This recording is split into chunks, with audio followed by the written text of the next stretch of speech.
The knife. Radioactive. I've had that knife for 7 years. It must have been near something hot. The fish. I was cleaning the fish with this knife.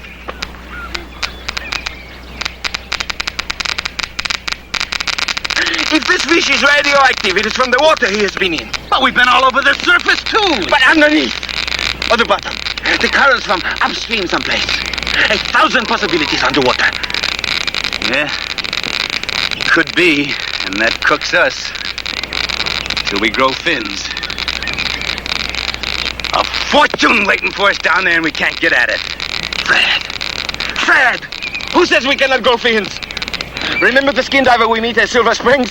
He has his own fins. Yeah, of course, that guy Nelson. Maybe he will come in on the deal, huh? Let's try it.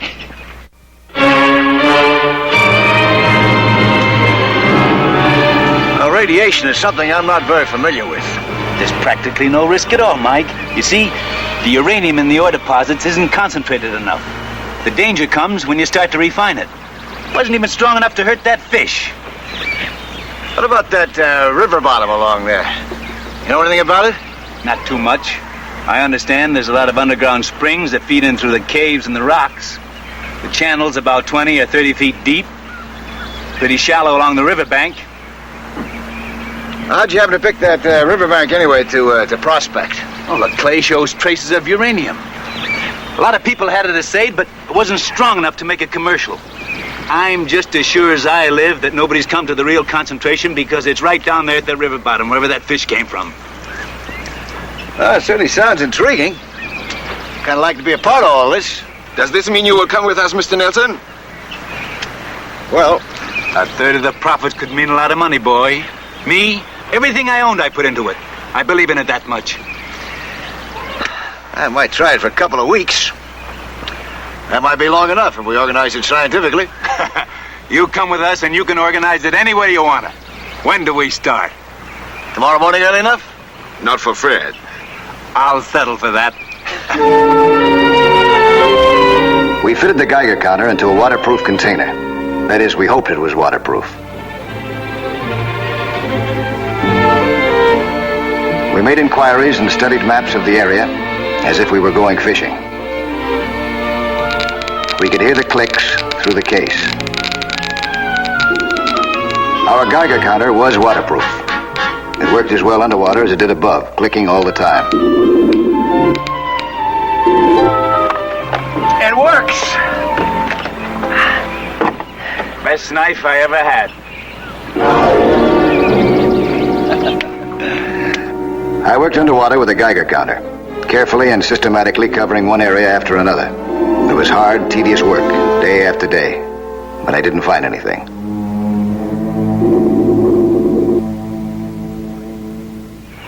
Boy, he's sure taking his good-natured time. So? You know something? He could pull a real fast one on us. Fred, he is a nice fellow. He is not going to pull anything on us. He could find a dozen hot spots down there and not let us know. Just like in the westerns, huh? He's going to gallop into town and file a claim before we can get there. Yeah, exactly. 3/3 is better than 1/3 in anybody's book. Not in an honest man's. Yeah, you're too simple-minded. Boy, I sure wish I could listen in down there. The monotony of the search and the long effort without any sign of success wore out our enthusiasm when we began to get on each other's nerves. Yeah, I think I'll knock off for a couple hours. Going to town.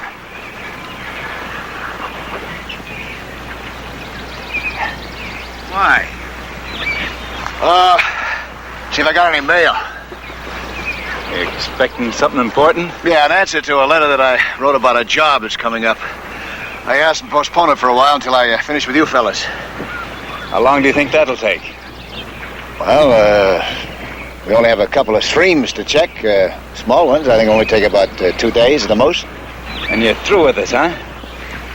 You are forgetting, Fred. Mike's 2 weeks is up yesterday. Shut up and keep out of this. What do you mean, shut up? Hey, now, wait a minute. There's nothing to get excited about.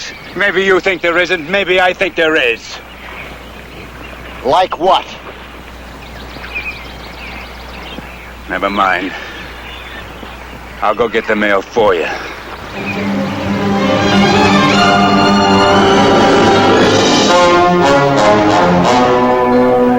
What's with you, buddy, anyway?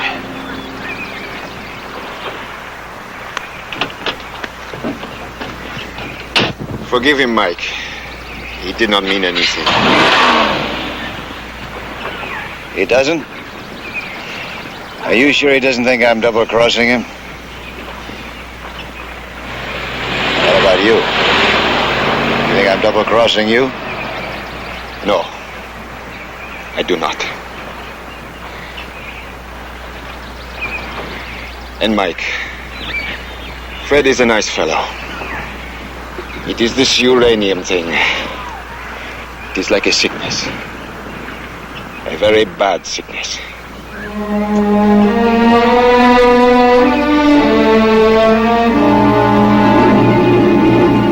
I kept on looking. Suddenly, I thought I was getting a response. The clicks were getting faster and faster. I was close to something hot.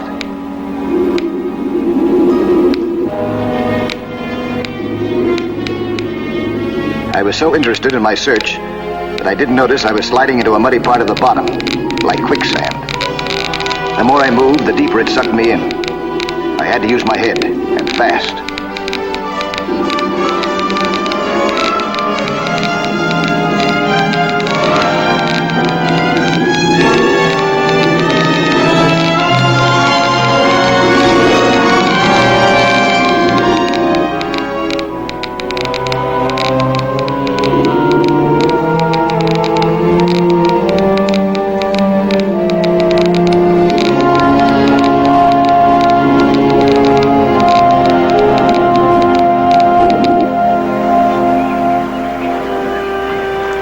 What's he doing now? I don't even see his bubbles.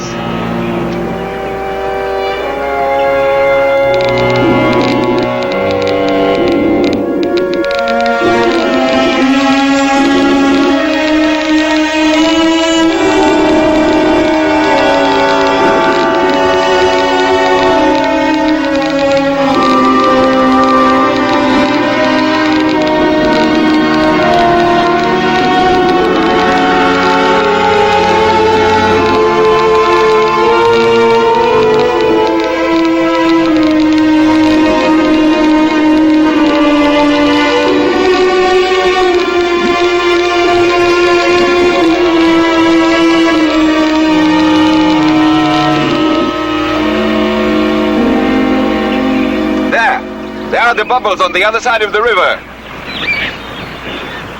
Okay, you row.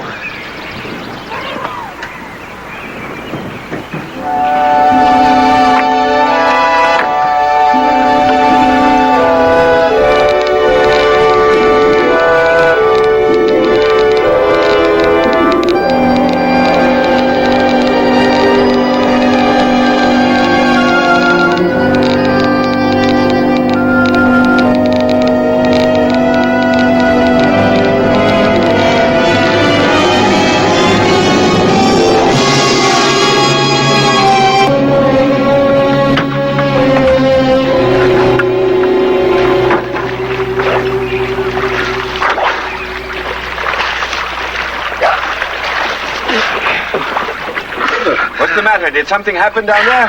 Yeah, a couple of things. But one of them is good. Pry bar. Give me a pry bar.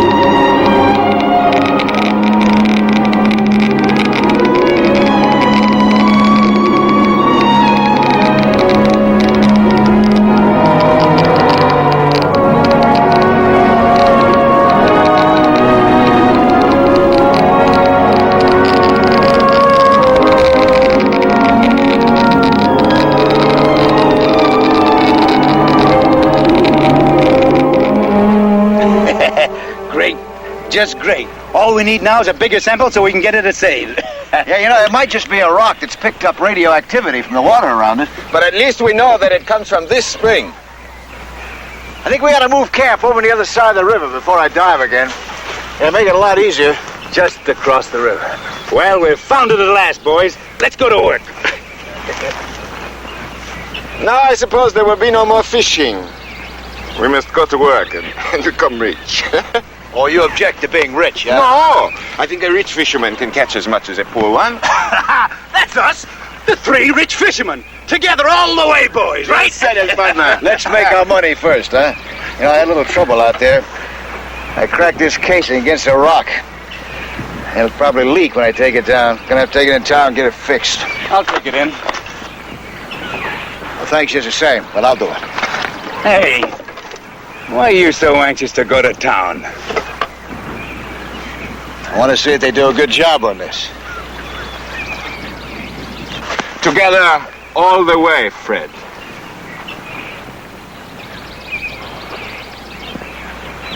Yeah.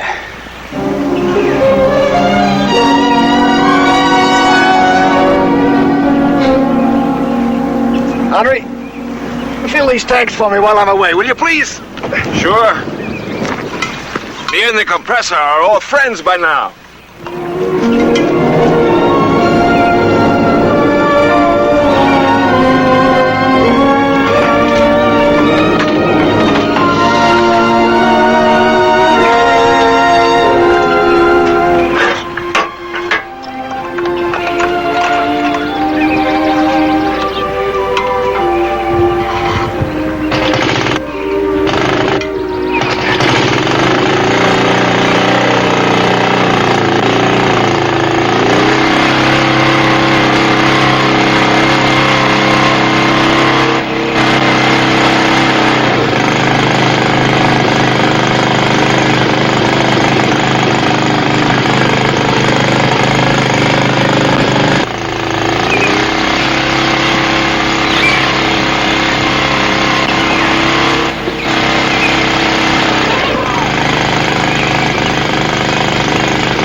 What were you and Nelson talking about before? Nothing. I asked him to order some supplies. We don't need any supplies. Well, we need food. Now that I'm rich, I may give up fishing. Will you cut out the wisecracks and give me a straight answer? What are you and Mike up to? Nothing, Fred. Believe me, nothing. Quit stalling. You had him break that casing on purpose so he could go into town alone and file a claim in his name and yours, didn't you? You break your skin!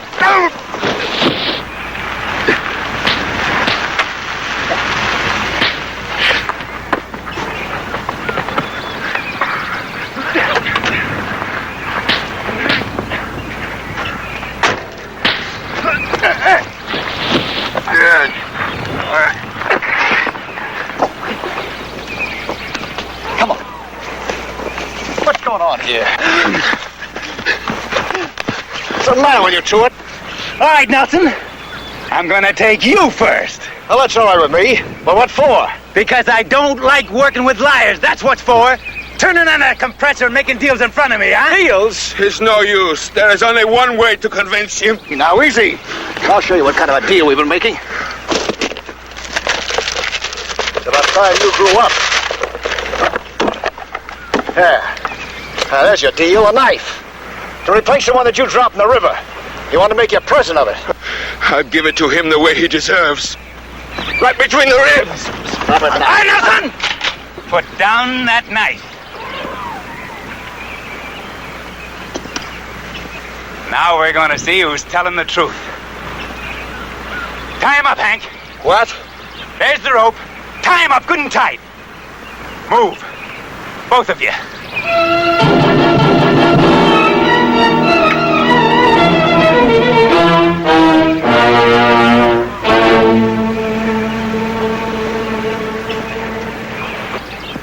And tie up his feet, too.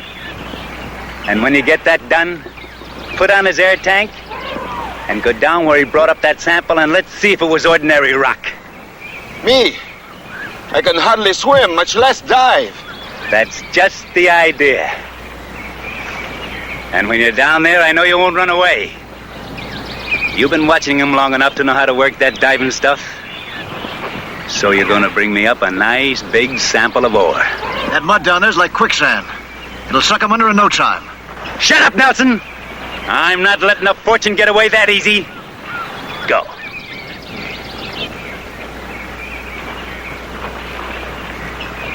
Hold it! Not that way. Back it off.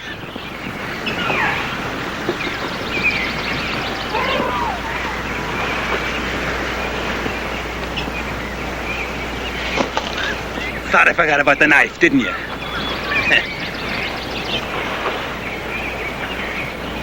Go ahead. Start getting into that diving stuff.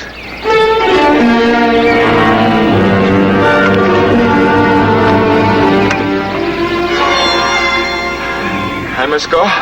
Yeah, go.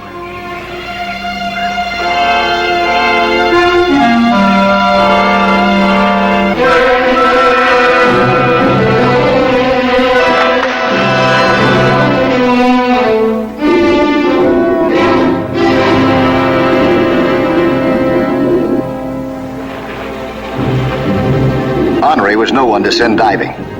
He could hardly swim, and he was very sensitive to pressure changes. If he got into that tricky bottom that caught me, there wasn't much chance that he'd ever come up.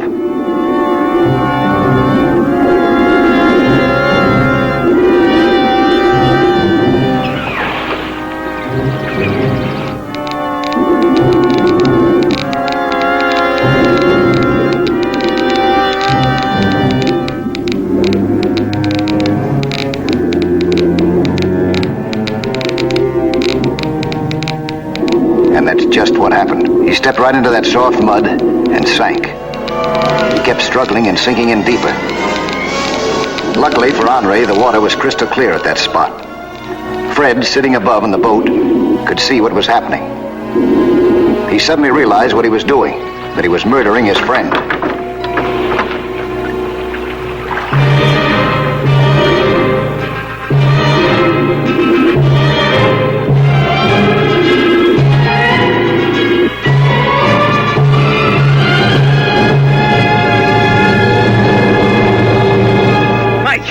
I need your help. I think he's stuck down there.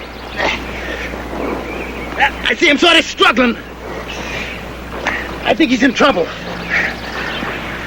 I told you that mud would suck him under. Get my other tank. I stopped him before he filled it. I'll have to dive without it. I was hoping that I'd be able to stay down long enough without a diving lung to pull Henri out. I reached for him, and he grabbed me in a death grip like a drowning man. I had to pull out his mouthpiece to make him let go. Then I surfaced quickly to get air and to get a line.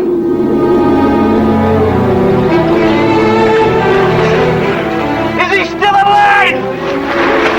Yeah! That rope! Give me an end of it! You take the other! Find a tree! And Tie it tight!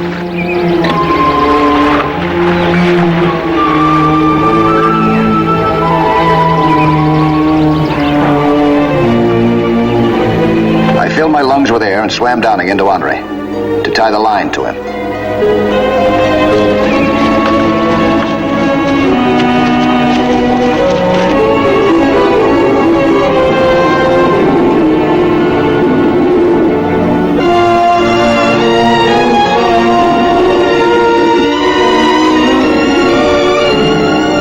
Then I surfaced with the end of the line.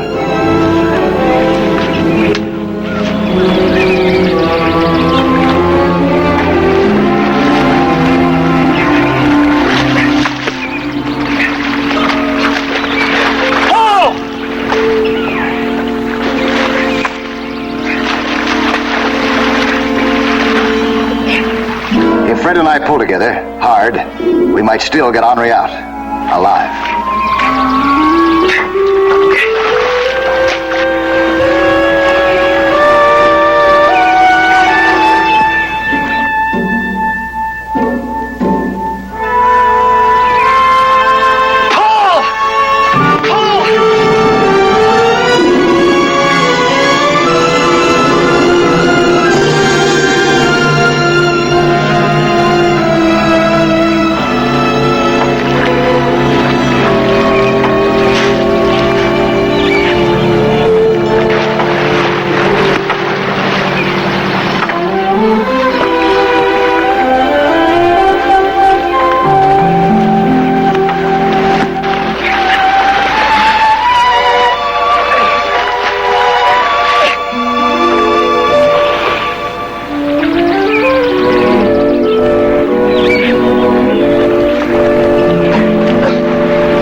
Boy. Yes, I will be all right. What's this all about? Hank, I could have killed you. I'm sorry. I'm really sorry. That uranium seems to have a bad effect on you, even before you get a hold of it. Uranium? That's what I came out here about. Mr. Nelson, I saw you in town with that tricked-up Geiger counter, and I finally figured out what you guys are doing out here. You're looking for uranium in these streams, aren't you? Yeah, that's right. Did you find any? Pretty strong response right over there. Fellows, that isn't uranium. That's a trickle of waste from a government atomic plant up north of here. What? We've been looking for it for months. It apparently leaks into one of the underground springs that feeds in here. Uncle Sam will thank you for tracing it. The whole thing. Nothing but a pipe dream.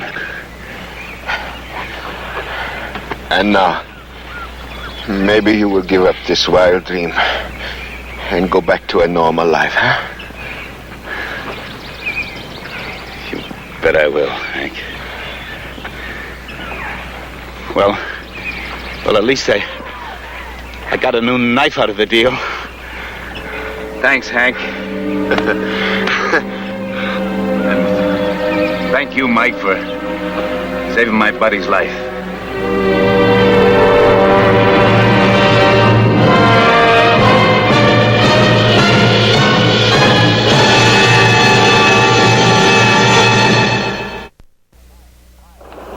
Hi, I'm Lloyd Bridges, inviting you to join us for another action-packed story of underwater adventure 1 week from today.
was helping my friend, Dr. George Snyder, on a study of ocean plants.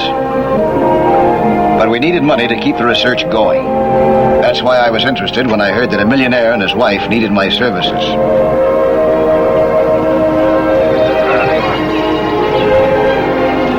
It wasn't just that I enjoyed working with George.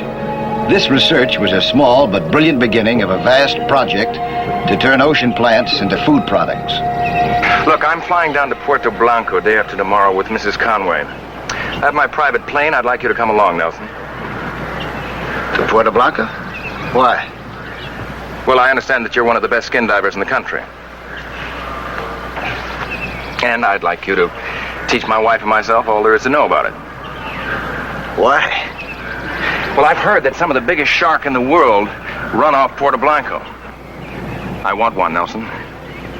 I also want to get a giant squid. Is there any particular reason? Well, I've bagged everything else in the world worth killing. Except what's down there. Well, can we talk business? Oh, it all depends. Yes, it always does. Always on the same thing. Money. Well, killing things just for the sport of it doesn't appeal to me very much. Well, now, look, I understand that you and Snyder here need money to keep your research project going.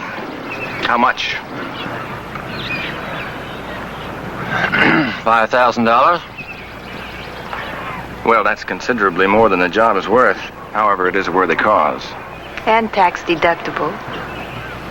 That's right, Gloria. All right, $2,500 now. The balance when I get my first shark. A deal?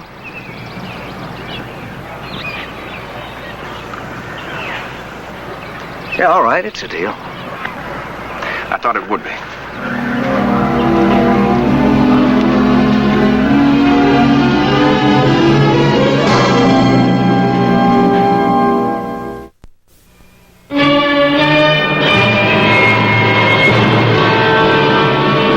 2 days later, we were on our way to the west coast of South America.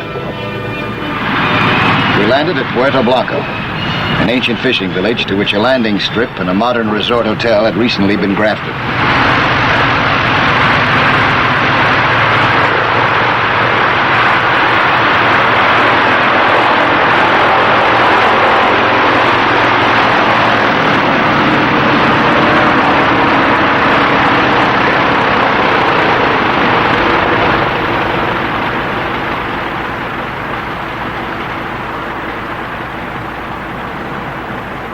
Senor Conway? Yes? I am Dr. Gomez. I have been awaiting your arrival most urgently. Oh, why? I have a patient in the village, a child, very sick. I must take her to the hospital. I must ask to borrow your aeroplane at once, senor. Oh, of course. I'll speak to my pilot right away. Gracias, senor. Oh, Dr. Gomez, don't you have any kind of a hospital here in Puerto Blanco? No, senora. We have only the hotel and the fishing. And now, if you will excuse me, please. What's the matter, Mrs. Conway? Well, nothing. I was just thinking if something went wrong underwater. It won't. Not if we all follow the necessary precautions. My husband never does. You better.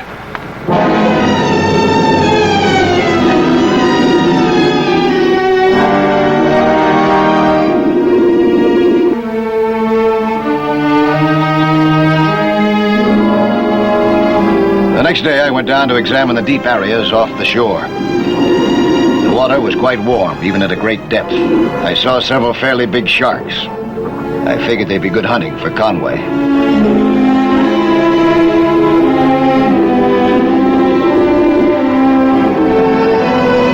They didn't attack.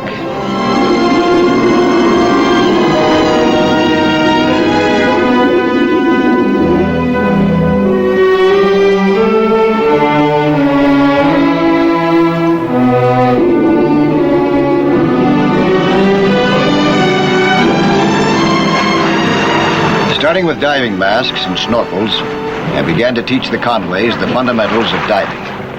I got cramp! Wait a minute, will you? Why are you supposed to swim so fast? Conway didn't understand that a pair of fins were to save effort, not to set speed records. All right. Hey, right here.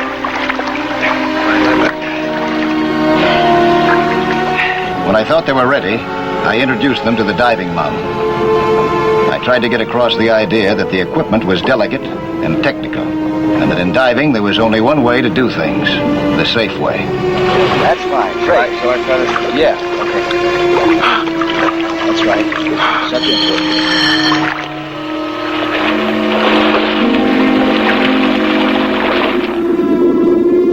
I taught them theory as well as practice.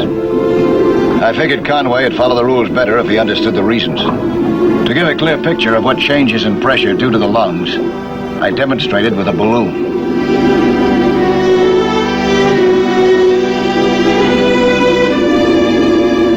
First, I filled it with air at the bottom.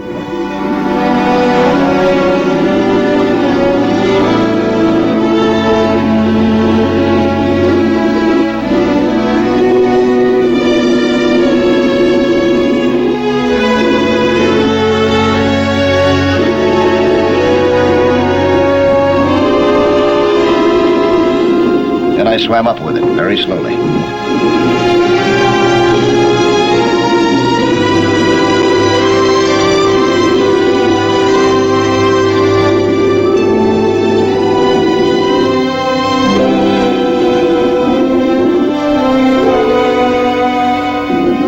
Until it burst. Well, what was that all about? That's what would happen to your lungs if you come up too fast. It's called air embolism. Change of pressure has the same effect on your lungs as it does in this balloon. If you come up too fast, the air in your lungs expands, your lungs get bigger and bigger, and they finally burst. Just like this balloon did. How fast should you come up? Just keep under the bubbles of your diving lung and you'll be all right. And if by any chance you come up without your diving lung... It's pretty obvious you hold your breath. If you do that, you'll be sure to burst your lungs. No, you've got to equalize the pressure inside and outside of your chest. And to do that, you got to exhale as you go up. Say, when do we stop going to school and start hunting? When I think you're ready to. When you think. We've done pretty well so far listening to Mike. Mike, huh?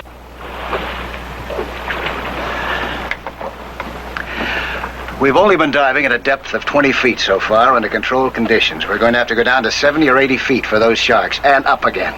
You don't know how yet. Well, what I know is I'm due back in New York in 10 days. I want a shark before I leave. It's not that easy. 75 feet down is a different world. Well, if I don't get my shark, you don't get the rest of that $5,000. Elliot, that's not fair. Mike's done everything he possibly can. Shall we get started with those lessons?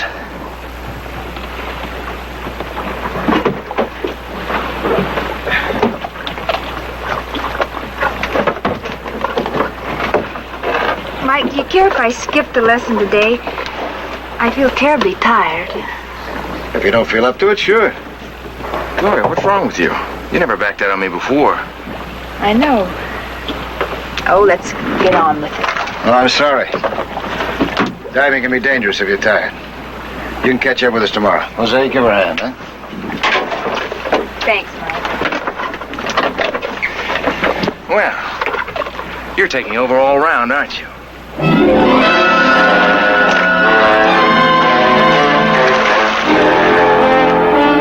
Hi. Hi. Where's Mr. Conway? Oh, he's in his room working out with his Indian clubs. Well, I don't know. He's different than any man that I've ever met before. Never met anybody like him. You probably never will again either. He's the original mixed-up millionaire. But underneath, he's really an intelligent, sensitive human being. I don't understand what he's trying to prove. He's a man. Brave, strong, capable. Of what? Well, he was graduated from the finest architectural college in the country. He studied in France with Le Corbusier. It was there that it happened. Well, what happened? His father was killed in an auto accident. Elliot inherited $112 million and the Conway Oil Corporation. Other rich men work? He doesn't see any reason to. Not yet, anyway. So in the meantime, he makes for the muscle and Lives dangerously, huh? I guess. He can't be scolded into growing up. Found that out too late. Gloria, I wanted to show you my new spear gun. It's one of the best you can buy in the country. Hey, don't point it like that. Huh? I haven't checked you out on it yet. Would you put it down, please? Nelson, for a hired hand, you're getting a little bit out of line, don't you think? Put it down, will you? I've been handling firearms since I was 10 years old. It doesn't look like it. The gun is cocked and ready to shoot. I also read the instructions to fire it. You have to release the safety. Conway, put it down! All right! Gloria, darling, are you all right? Honey, look, it was an accident. Please, darling, please, it's all right. You weren't hurt, were you?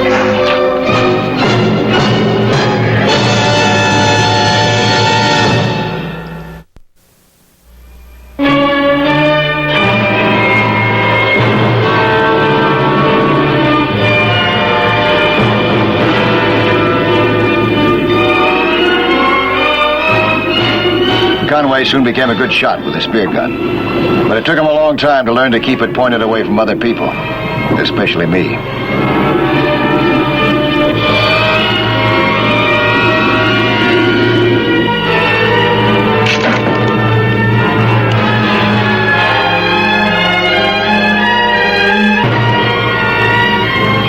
Finally, I felt they were ready. I adjusted the underwater camera for a depth of 75 feet. Let's see. Say, Gloria, you don't have to, you know. I mean, if you're not feeling up to it, we can forget about the pictures. You want pictures of your kill, you'll get them. Well, I do, of course, but, well, it's not that important. You know it is. I've been there on all your other kills. I'll be there on this one. And if that super-duper camera works... It'll work, all right. Then by this time tomorrow, you'll have an imperishable account of your achievement. Look, do you think she feels up to it? It's up to her. How are you feeling now? I feel fine, but I'm terribly hungry. Good. I'll order dinner. I thought we might try the chicken cacciatore. Oh, no, that's too spicy. No upset stomachs tomorrow. Not at the depth that we're going. You shouldn't have said that. Now we'll order 2 portions just to prove how tough he is.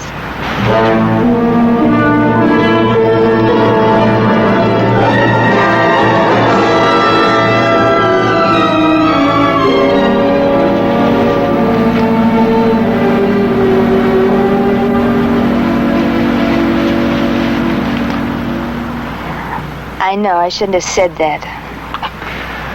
Well, he does seem to be trying. Maybe some of that underneath stuff that you were talking to me about is beginning to show through. Suddenly, I just don't care anymore.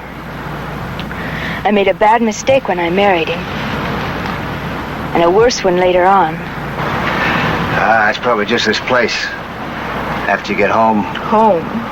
Home's just a refueling station between safaris. So maybe things will be different now, huh? Maybe after he kills a shark or two? I hope so, for his sake.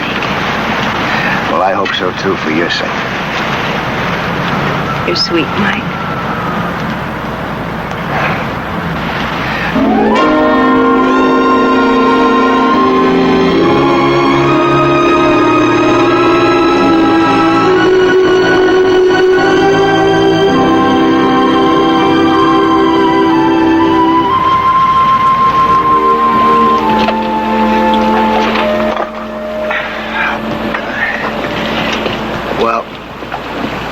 Get your stuff on, huh? Yeah, afraid so. Come down, take a little look.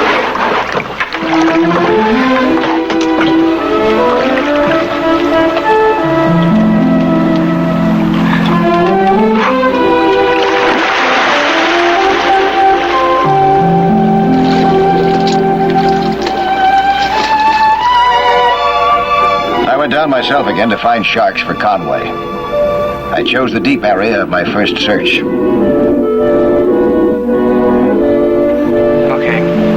Let's get ready.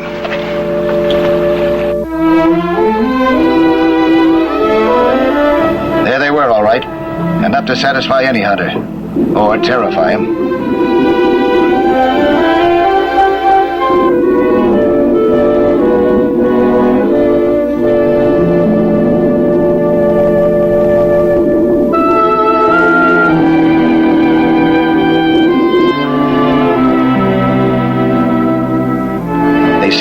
cautious mood, I returned quietly to get the others.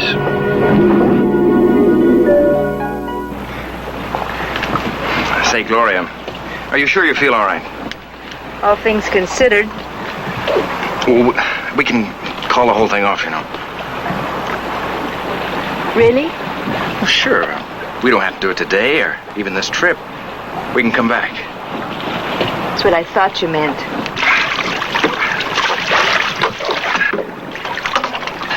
We're ready, Mike, if you are. Yeah. In a minute. Find any shark for us, Nelson? Enough to keep you busy. We'll go down as soon as we get this bait ready. You're gonna use those for bait, huh? Yeah. I'm hoping that they'll go for them. If they do, you can go for them. You make it sound so simple. It isn't. We'll be 75 feet down. Our lungs will be under 3 times the pressure they are now. Now, do you know what to do in case anything goes wrong? And you have to come up without a diving lung? Come up very slowly. Don't panic. Don't try to hold your breath. Exhale. Yeah, I know. That's right. Now, a lot may happen down there very fast. When it does, you'll have to decide for yourself when to fire. Just be sure that we're out of the way. Oh, I'll be sure. I know what I'm after. Good hunting.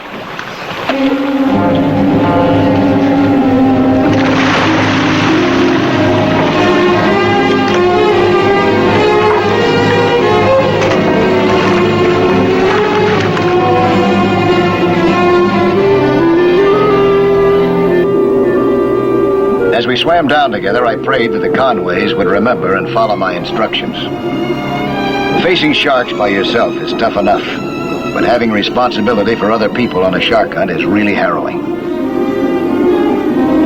I pointed to the sharks and we moved toward them with the bait. I knew they probably wouldn't attack us right away. Men with diving lungs is something new to them.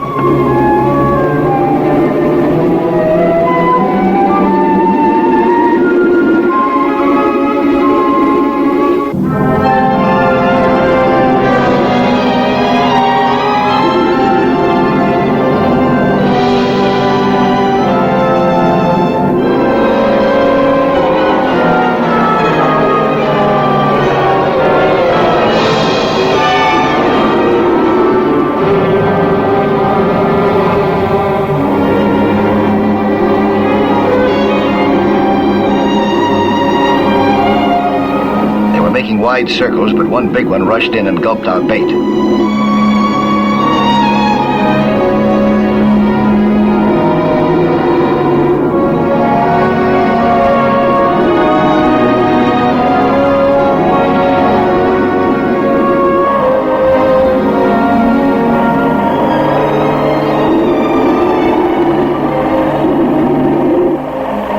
While we were looking for a good chance to strike, Dr. Gomez arrived above us to ask for Conway's plane again.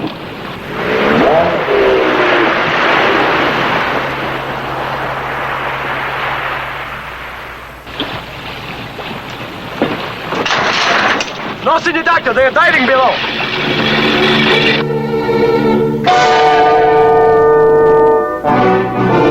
We didn't know that Gloria was hurt and that her regulator was damaged.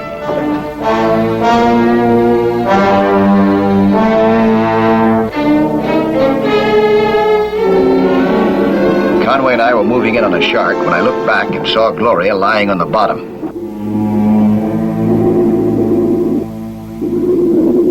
We rushed back. The shark sensed the trouble and followed.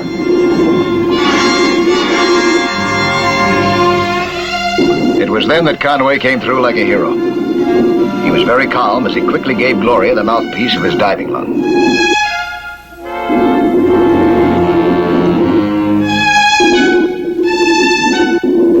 I could see that the mood of the sharks was changing fast.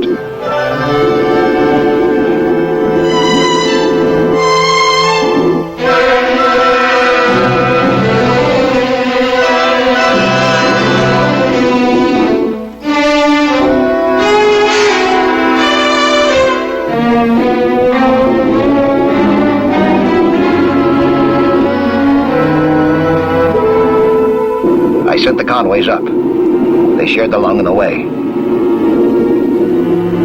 I stayed down as a rear guard to keep the sharks from going after them. I thought the big one who had taken our bait would go for me any second.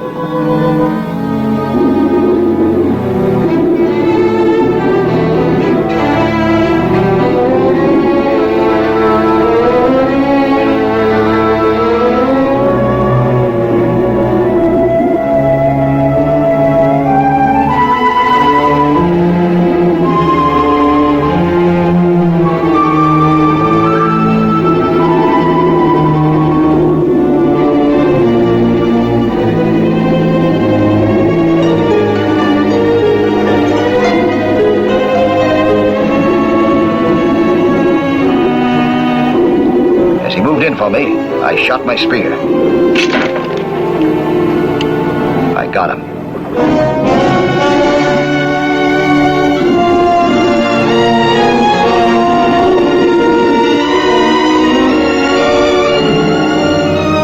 As he struggled, I surfaced as fast as I could. I was hoping the other sharks would go for him, not me. Hey, Naga, senor. Hurry up, get off, boss. It's better. Seriously injured.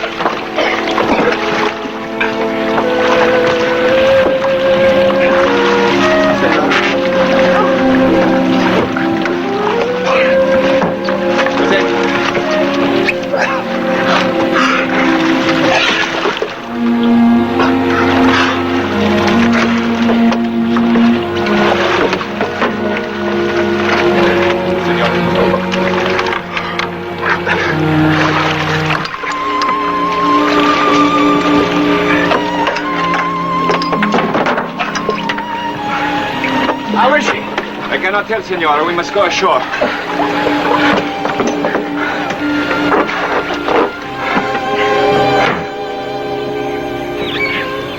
Say, do you think that doctor's any good? Don't worry about her now. She's going to be all right. Well, it's a miracle she wasn't killed. All because I wanted some lousy pictures. And also because Dr. Gomez wanted to borrow that plane of yours again. Well, say, why don't they have a hospital here? What is it, money? Usually is. Well, it wouldn't take too much.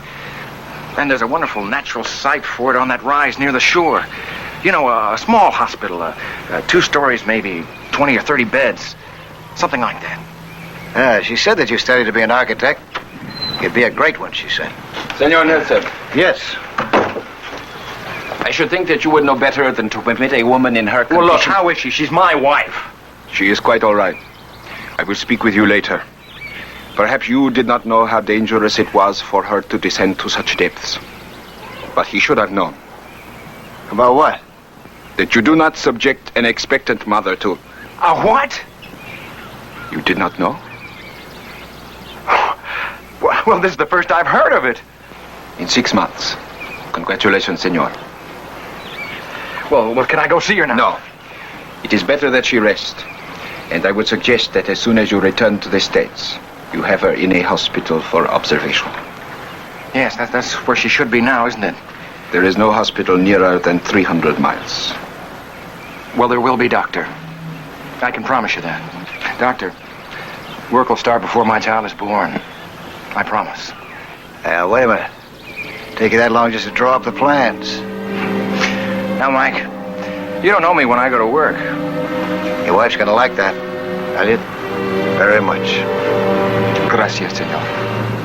Gracias.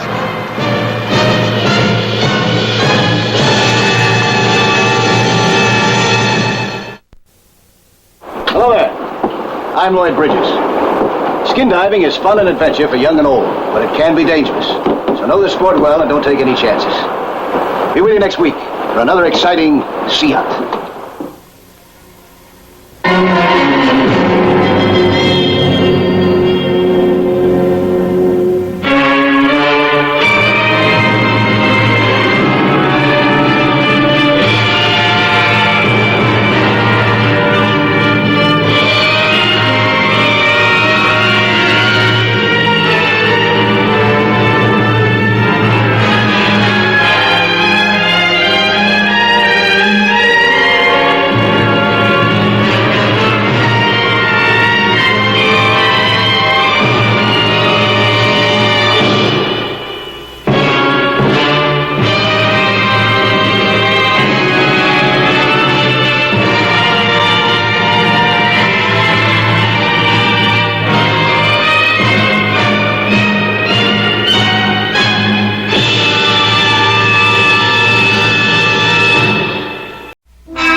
My name is Mike Nelson. My job, underwater research. The Navy taught me diving, to defend myself underwater, to recognize and handle dangerous explosives. But experience taught me to think fast when face to face with the unexpected. In 10 years of diving, in sometimes dangerous waters, I've learned that the shark will not attack an underwater swimmer with an air lung, unless perhaps he's in a feeding frenzy. Giant stingrays passed me often without giving me a second look. The seals, the porpoises, the great whales, they're all friendly creatures. There aren't many killer whales. Man is a far more dangerous creature. He invented the air lung for recreation and exploration, but unscrupulous divers have turned it into an implement of crime. This midget sub was built for the Navy, for research and underwater scouting. The same gadget, in unfriendly hands, could be used for escape or illegal dope traffic.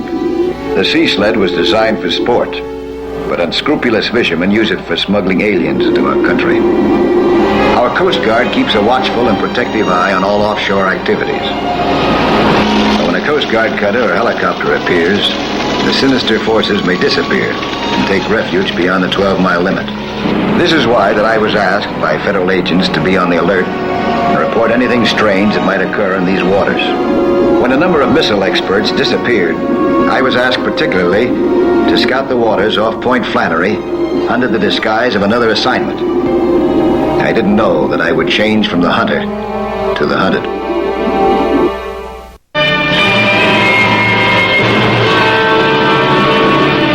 For every practical purpose, I was assisting Dr. Carpenter, whose assignment was to photograph whales from marineland of the Pacific. The sea was rough, but whales don't mind bad weather, and my boat was sturdy. Dr. Carpenter didn't know that my assignment was something other than whales, and more dangerous than the rough sea. The first whale that popped up was a 50-foot cow. She kept in sight for a while and gave Dr. Carpenter a chance to observe her at close range.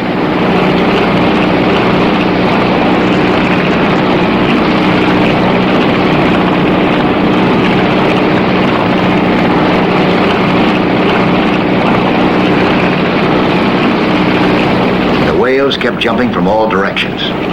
I grabbed the camera. Dr. Carpenter was as happy as a kid.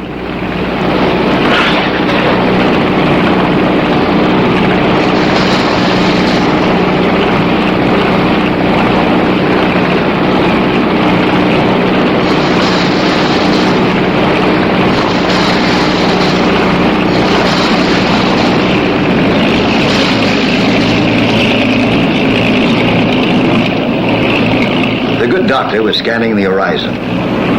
He spotted something. It wasn't a whale. It was a dinghy. And it was heading out to the open sea with 3 passengers. It was strange that such a small craft should take such a risk. We noticed that the name of the boat was the Aquabelle.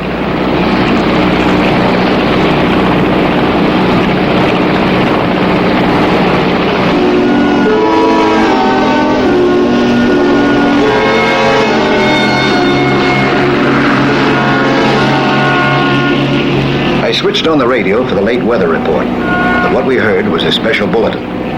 Authorities are intensifying their investigation into the disappearance of the guided missile expert, Dr. Ryland Decker. Turn that off, will you, Mike? Dr. Decker is the 3rd guided missile expert who has mysteriously disappeared in this area. Navy spokesman made it clear that there is no definite indication of foul play. Dr. Decker is noted for his periodic withdrawals into unannounced seclusion. However, the secret nature of Decker's guided missile work has prompted government agencies to make a thorough search for the missing scientist.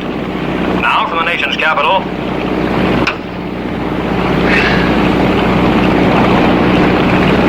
What's the matter? That report on Ryder. Yeah? You know him? Slightly. I met him last year at a Marine Symposium. I gave a talk on killer whales.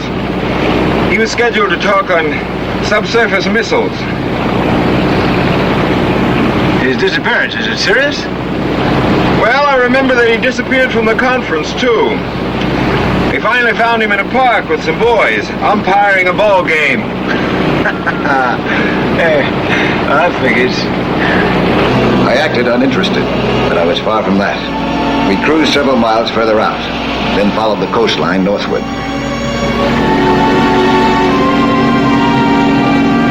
Suddenly, Carpenter noticed something. That boat look familiar to you? The Aquabelle? The dinghy was empty. We didn't know what was going on underwater. That one of the three men was a prisoner. That his hands were tied, and that his captors had forced him to go below.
Just came up. They're getting into the boat.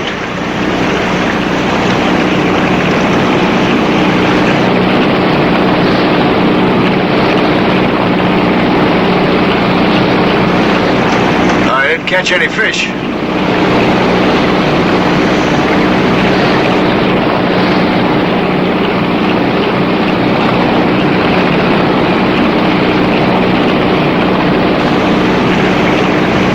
Going away without the third man.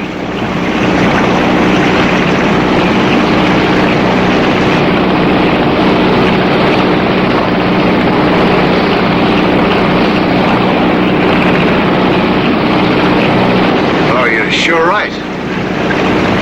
There's only two of them.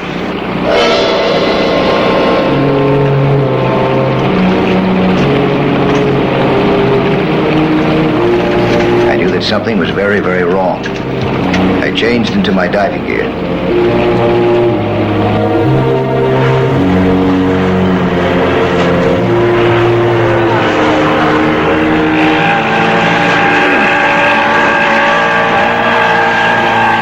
Do you think we should move in a little closer? No, it might not be safe. We don't want to call attention to ourselves. I got about an hour of air. That ought to give me enough time to do some snooping. Be careful, Mike.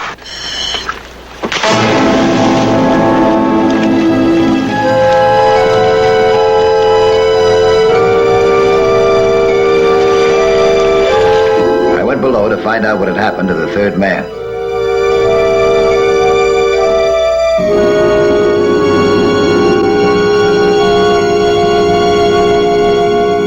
I was helpless against the strong current around the reef.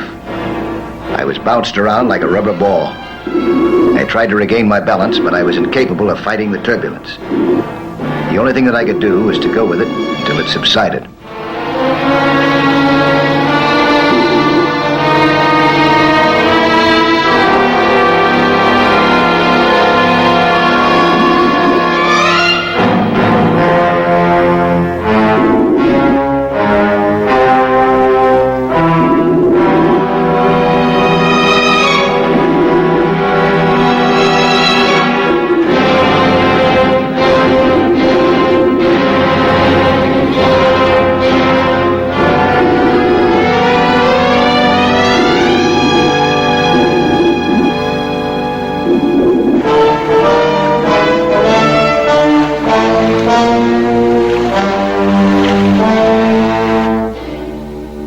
Fighting the current, I used up too much air. And then suddenly I sighted something that I'd never seen below. It was no sunken hull. It looked like a big mushroom made of metal. I wanted to get closer, but I couldn't. I was out of air. All I had time for was to turn on my safety valve and head back toward the boat.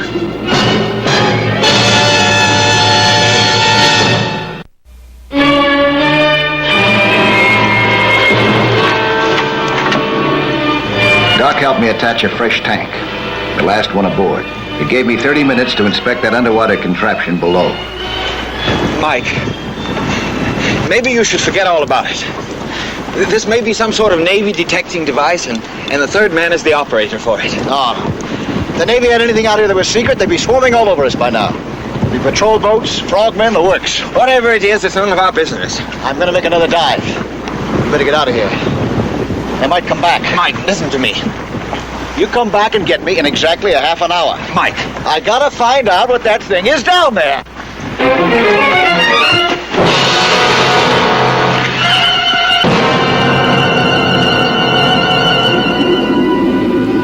I went down again. I approached the mushroom from the other side of the reef. I was right in my calculations. The current was not as strong on the other side.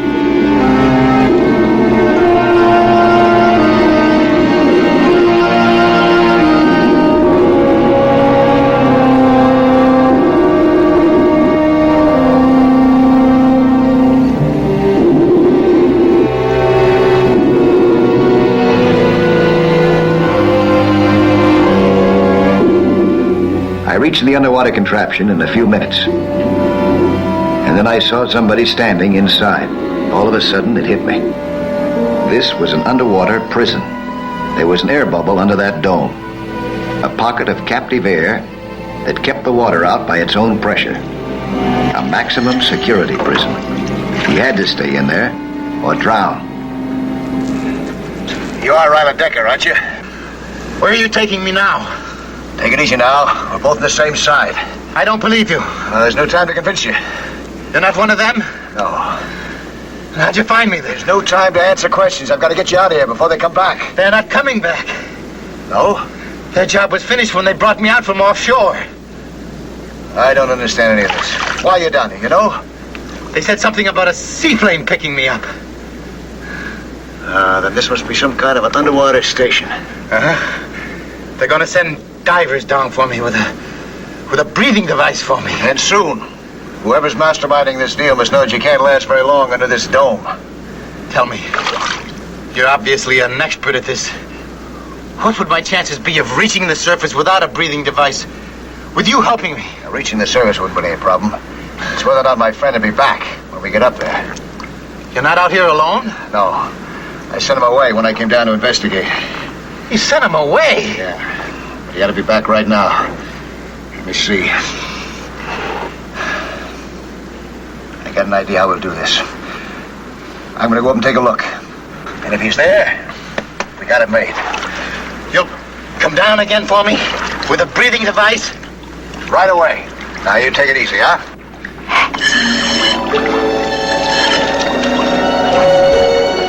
What I didn't tell Dr. Decker was that the breathing device that I planned to bring him was the one that I was wearing. I had no spares in my boat. I hoped that by the time I reached the surface, Dr. Carpenter would be back.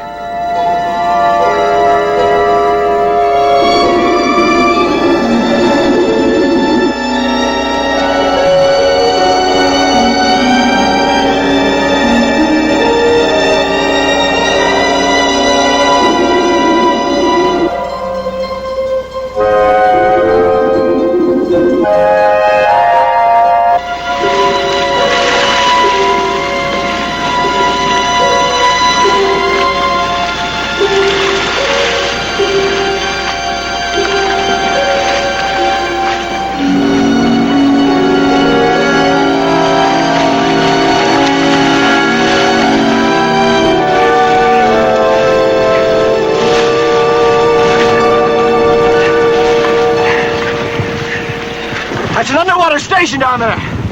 There's a man in it. Fellow by the name of Decker. He says there's a seaplane that's coming for him. Any minute. Get a line, we'll try and get him out of there.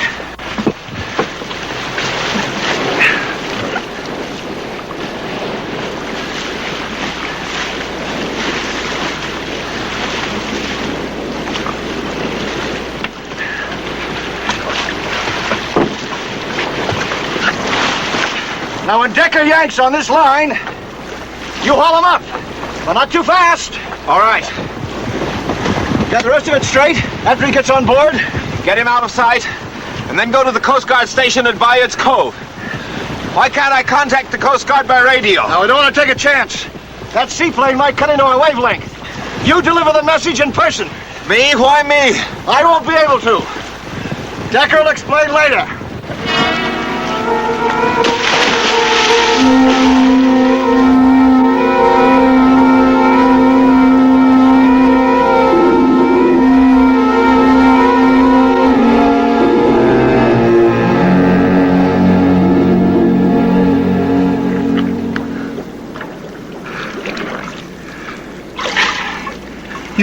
You didn't bring a breathing device for me. Yes, I did. This one. But that's yours. I won't need it. Here, turn around. You're going up without one? I'm staying here. I'm taking your place. You can't. They'll kill you.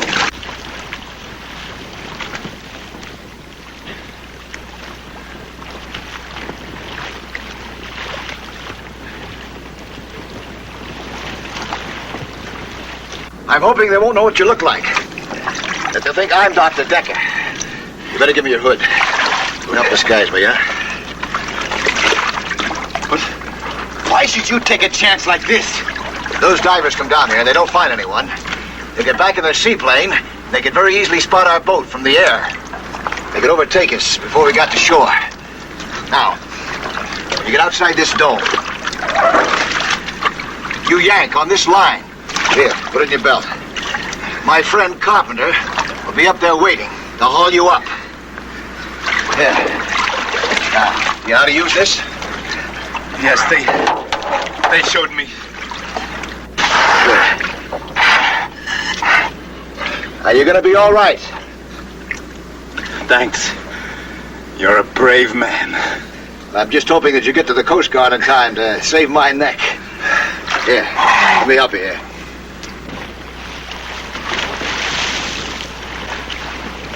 Good luck.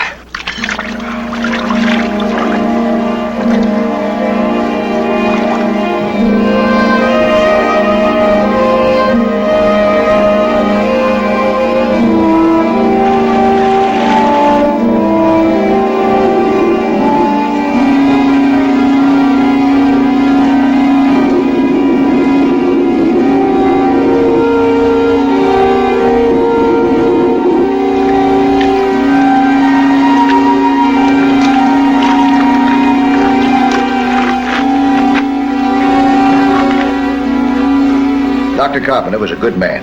I knew that phase 1 of my rescue plan would work out. It did. He got Decker up to the surface in fine shape, and he hauled him in.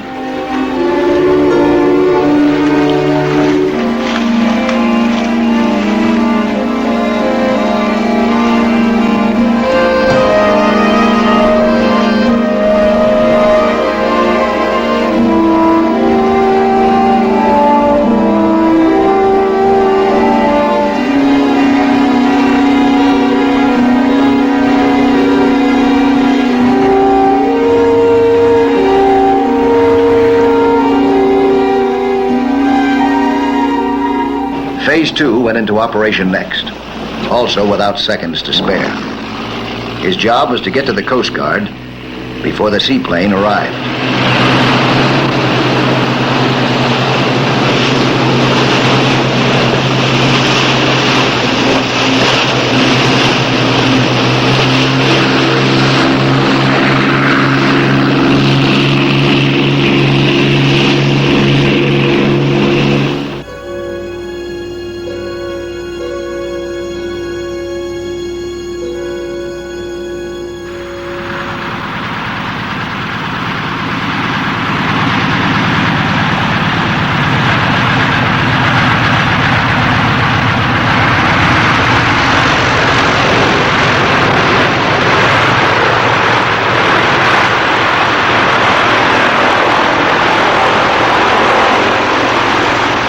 Phase 3 began, and just in time for me. Decker and I had used up more air on our 2 conversations than I'd realized. I didn't know if I'd be able to last until the supposed rescue team arrived. Each minute that passed made it more likely that I wouldn't. This was the one time in my life that I wanted to be wrong.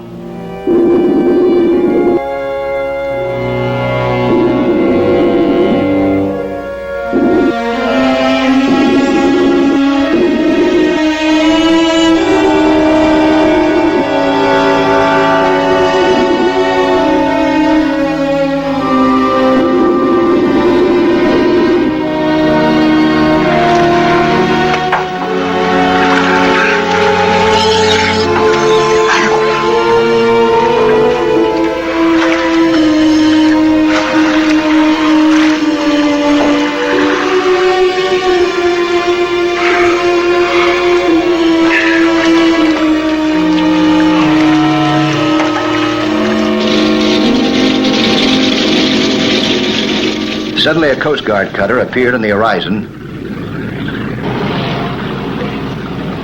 and the helicopter above.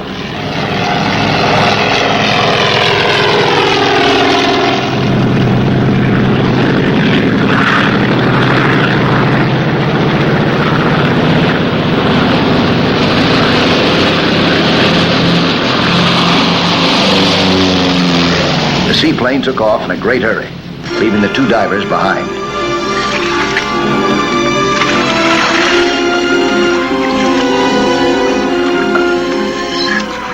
Now I was ready to put Phase 3 into high gear.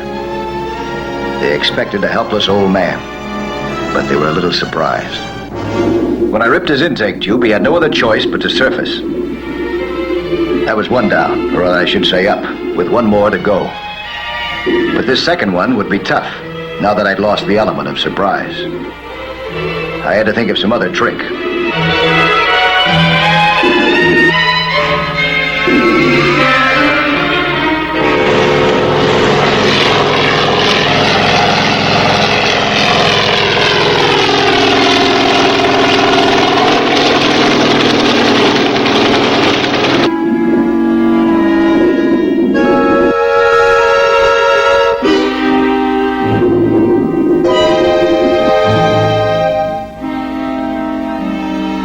The trick was a simple one. First, I gave away my location by bubbles. Then I sneaked away and cut off my air supply for a minute or two.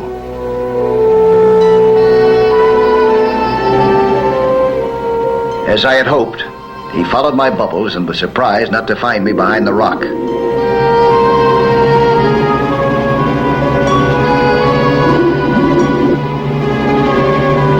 While he was looking for me, I got behind him. It was 1 against 1. I had a good chance.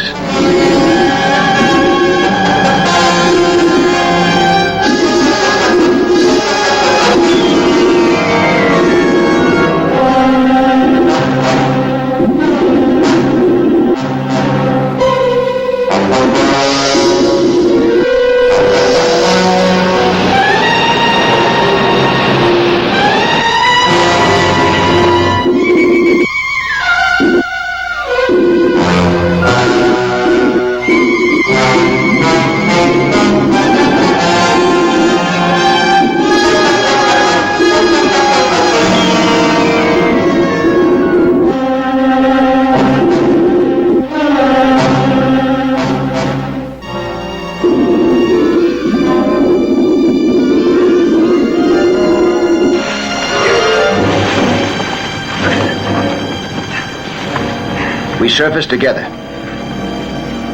We didn't have to float very long. The Coast Guard was closing in fast. The kidnappers of Dr. Decker had no avenue of escape.